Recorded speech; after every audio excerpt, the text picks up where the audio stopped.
Who did you relate to? Because see, in my life, I know I related to the young teacher 5 or 6 years ago. See, Michelle and I, we both grew up on a farm,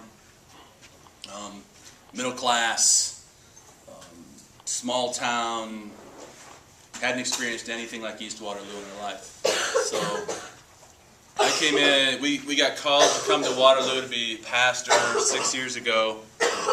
So I relate to this young teacher really well, where she came in with these big ideas and thought she had everything figured out and thought she understood how life was and thought she understood how kids were and what it all meant. And it didn't take us very long to figure out as we came to East Waterloo that we didn't have it figured out. That what we thought we knew was really not even close to being right. It was only our viewpoint. And one of the biggest things, I guess, that I figured out really quick is that I had been programmed through my life. As I grew up, I'd been programmed to think that kids know how to act. That kids should know how to act, and when they don't, that means they're a bad kid. I mean, anybody else? That's what I had been programmed, that I grew up. You know, that when a kid was misbehaving, I was taught that's a bad kid. And so through our time in a lot of struggle and a lot of fire and a lot of just hard lessons as we've learned, this learning curve was very sharp for us, coming from where we came from and coming to East Waterloo and working with so many kids that have so many struggles and so many hurts in their life. So just a few quick bullets. I'm not going to take a lot of time because Michelle has a lot of things to share. She's done a lot of research and she's had a lot of experience. But we started working with teens, and I don't know how to say this other than, you know, we have an upper class, a middle class, and a lower class. And the teens that we started working with are the ones that were the most hurting, the most in need, the most impoverished, the ones who weren't doing well in school, the ones that were being suspended because they had behavioral issues. Those are the kids we started working with. We started pouring our lives into and trying to learn so much. And so I guess my world was shattered in a big way. And the question that we always have to ask is why? You know,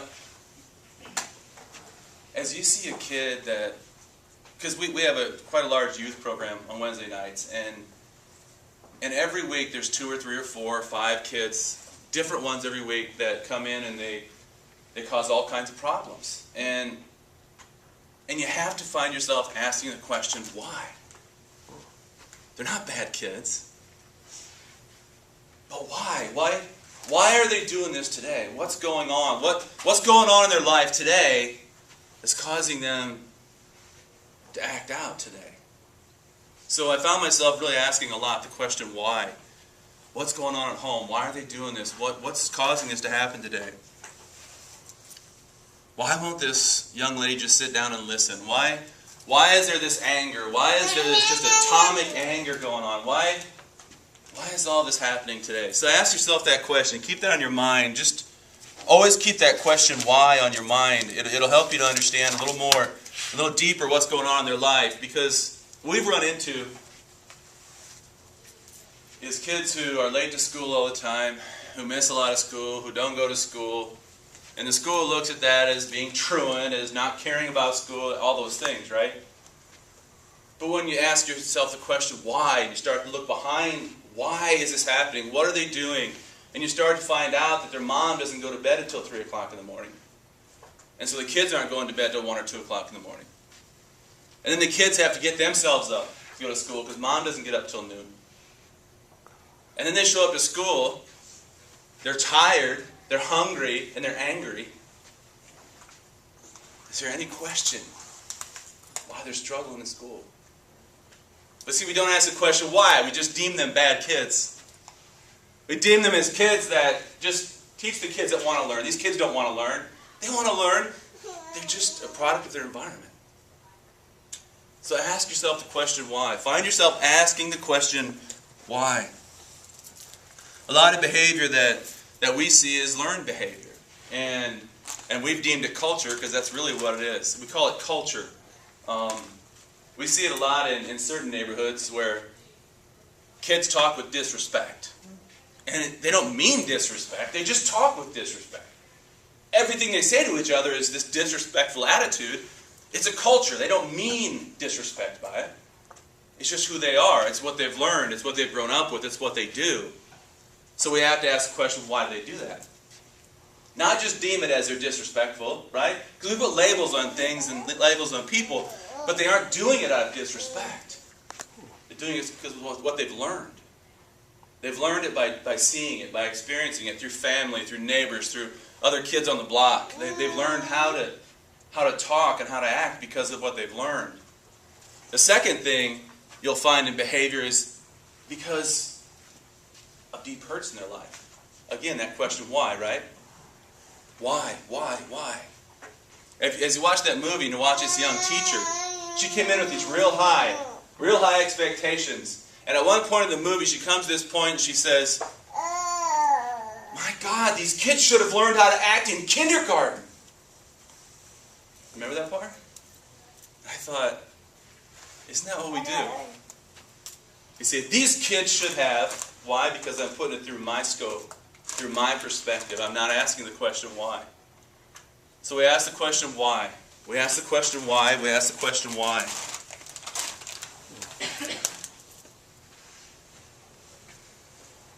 My last thoughts, and I'm going to turn this over to the ladies because they have a lot to say.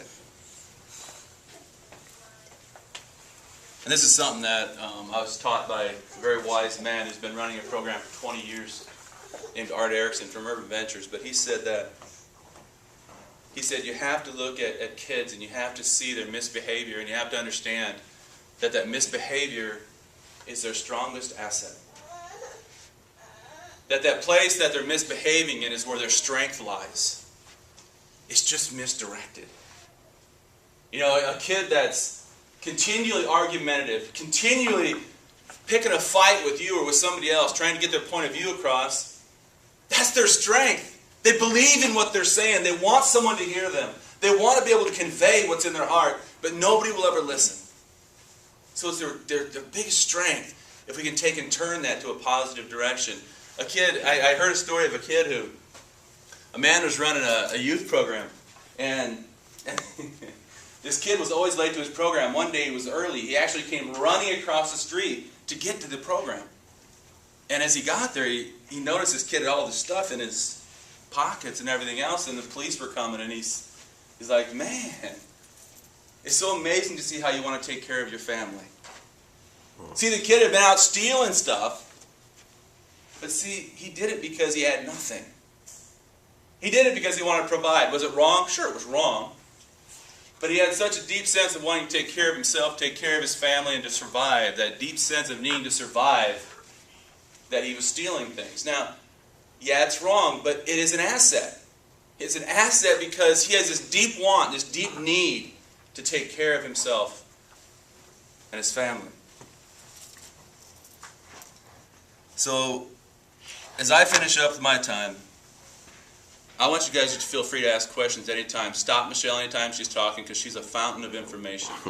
A fountain of information. Stop her at any time. Ask questions.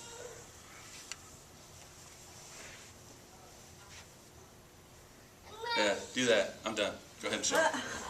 Just like that, I'm done. I have too much to say, not enough time. Well, like Dean said, we're both farm kids. He was raised on a hog farm in Delaware County, and I was raised on a dairy farm in Lynn County. We went to Northland High School, which is predominantly all white. There might be a little more diversity now, but I don't think a whole lot. And so I had my own ideologies about culture and about people, and I never thought that I would ever end up in Waterloo. In fact, I definitely didn't want to. I worked for Paul Mitchell for a while. That was my last position in sales, and I turned Waterloo down because I didn't want Waterloo. And then we ended up in ministry here and moving here. So, and can't imagine being anywhere else right now. So, we started really the youth, working with youth in 2011, and they had a camp like all over all over Waterloo, all over the Cedar Valley. It was called Mobile Camp. And we were asked on a Friday before the 4th of July, which was Monday, if we would host a camp because some other church backed out. And then when I knew who the person who was in charge of the camp was great with outreach, and I realized where our church was really wasn't the kids that needed to be at that camp. It was the kids in the worst trailer park in Waterloo, the farthest to the east of Waterloo. And so I took him there, and we started knocking on doors, and we met kids that, it was crazy, because the older kids, the middle schoolers to the high schoolers, were the ones like, can we come too? Can we come too? Well, their younger siblings came, but then we found out there was this huge need for middle schoolers and high schoolers that didn't have anything to do.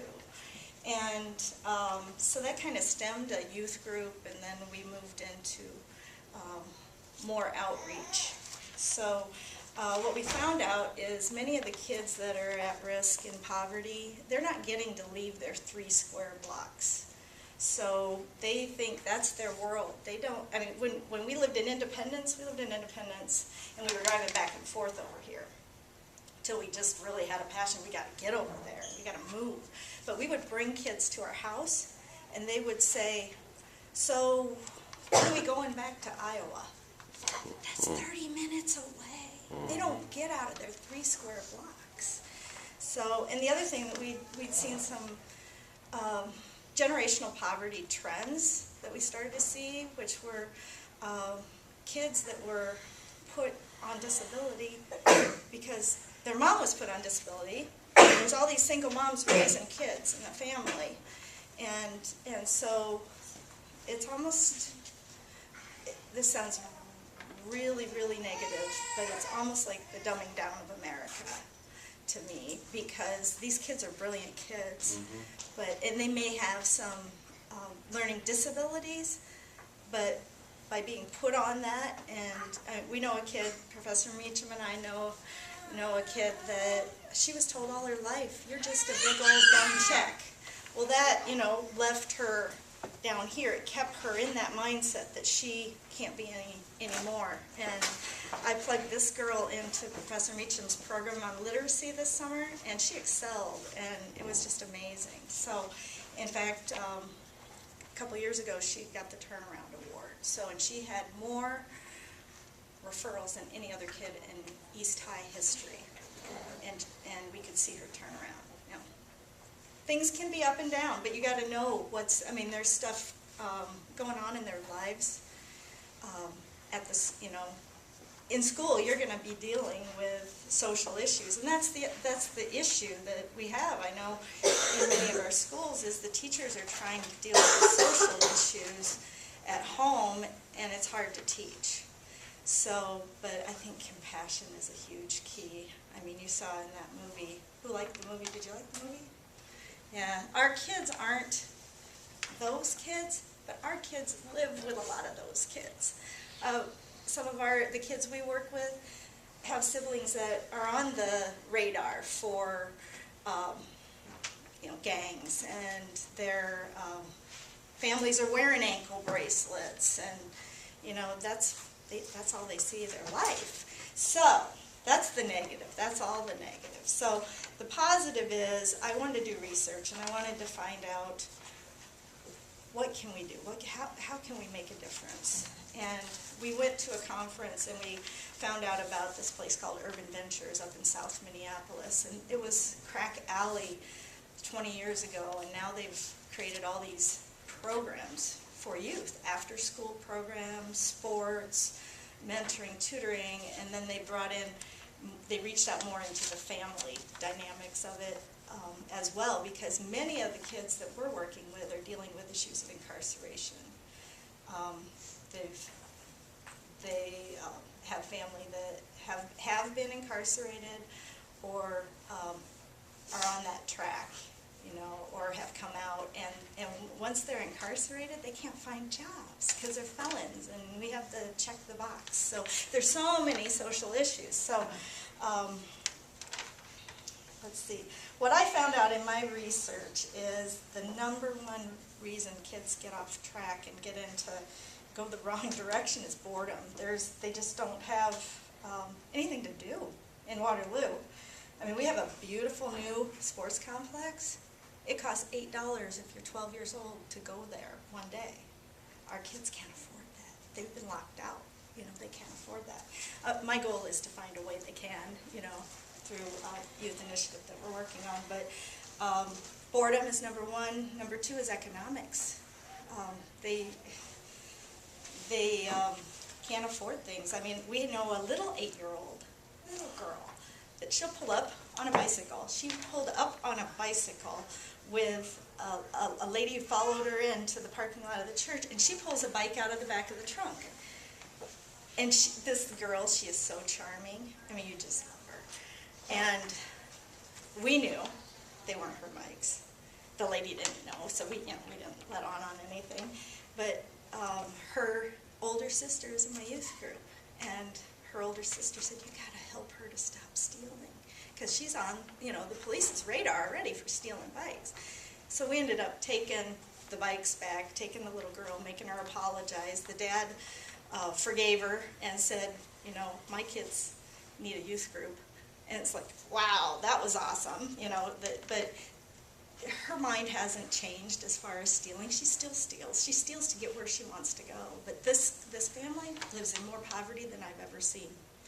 You know, and it was a situation where Dean was talking about the mom sleeps and doesn't get up. And so then the kids become truant. The mom gets a letter from the county attorney, you know, your kids, you're breaking the law, not sending your kids to school. So what we want to do is start some programs after school to help kids understand.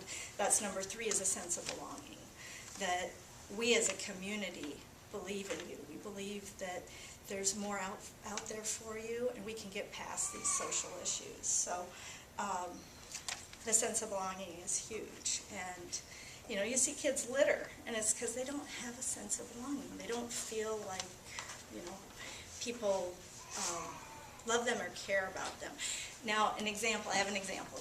Last night I worked with a middle schooler, and met her a couple years ago, and when I met her, Dean said, "Wow, she's got some anger issues," because she was just really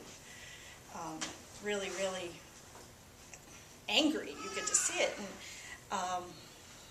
I started praying. I mean, we believe in God, and that we're faith-based. So the next Sunday, she asked me, she says, "Michelle, will you help me write a letter?" And I said, "Yeah, sure. Who's the letter to?" "My dad, he's in the county jail downtown." And so I helped her write the letter. Well, last night I got to help her do her first presentation report on Harriet Tubman. And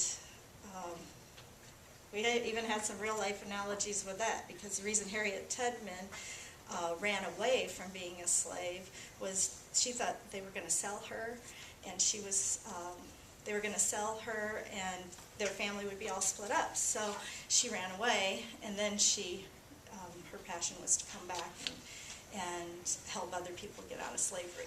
So this girl, the analogy I had with her was, this is like your family. She has family that it's a huge group of her cousins, and we had them all in our youth group. Well, 2 of them just went to Des Moines because the mom's is in poverty, single mom, can't afford them. And they went to Des Moines, and I said, "Can you imagine how Harriet Tubman must have felt?" So anyway, that girl's going to rock her report today. I'm really excited. So what I studied was the control theory in school, and that was that we could, if we invest our lives in kids, we can, as a non-family member, we can make a difference. They just want to be heard. A lot of the kids don't feel like they have a voice, or and people don't care. So, and their family cares about them. It's just many of the things they're dealing with are generational. I don't know if Professor Mitchell's talked about post-slave syndrome. Mm-hmm. There's been, I've seen some of that. And some of that talking down to each other stuff is that too, because that goes way back to, that goes way back to slavery. But I went to the White Privilege and Oppression Conference, and I learned so much. And I also sat in on teachers, and it was about white teachers, and it was about white teachers teaching black kids. What's in our thought process? What do we think of when we see two guys walking down the street with their pants sagging? You know, what do we think of? Do we think of gangster? Or do we think of, those are future leaders of America, they're future leaders of Waterloo and Cedar Falls, that they're just trying to find their identity, and we can be part of that. So we're working on a youth initiative to promote urban education and leadership. And let's see, we try to involve the kids in getting out of Waterloo some, you know, go on some trips. This was just a trip to the mall last year to Dillard's, because I figured the girls, for breast cancer awareness, they don't, you know, hear really about that, and it's like, you know, you can go and you can get fitted. And so they all went, they thought it was so much fun, they had a blast. So, and then we've done some things like come over to you and I and worked in some of the stands in the past to raise some money, canoe trips, we go to camp. We had a camp that came to us and said, you have the kids, we have the camp. Our camp was built for kids that are in poverty to send them to camp. Well, our church camp cost $250 a kid. And so it would have cost us $10,600 to send kids to camp this year. And that camp, they had 43 kids come this year to camp, and he said next year he wants us to bring 100. So pretty excited about those connections, because they get to experience just the whole, I mean, camp. I didn't go to camp as a kid, so I got to experience some camp too. So. But we have a great group of youth leaders that come in, and Melissa's one of the key players. She runs, we ended up having to split our middle school from our high school, and Melissa runs high school. And so it was very relatable to the kids, and just listens to them. They want to learn. They want to learn. They want to expand their minds. When we did college visits last year to Hawkeye College, and then we came over here, because as a Hawkeye student, you can live over here and ride the bus over to Hawkeye. And so we did that, and that was pretty exciting to see some of the kids seeing themselves outside of their 3 blocks that they live in. So that college connection is huge, and it's just laying out a level of expectation for them, because if they don't know what's expected, if it's not laid out, then they're going to veer off of that. And I know a girl. She was in my youth. She's not right now. She was homeless all summer. She went to a middle school here, not here in town, but in Waterloo. And she was, the principal did not want her to leave the school. But all the teachers were like, you got to get her out of here, you got to get her out of here. And the whole thing was, they didn't know what was going on at home. And so they ended up sending her to, you know, like Expo, Starcy, whatever. And her mom's rights, I think, are up in the air right now, as far as she can't have any contact that way, or to stay with her mom right now. But she got into the gang life. So, and there was one time she came to youth, and she did not want to give up her head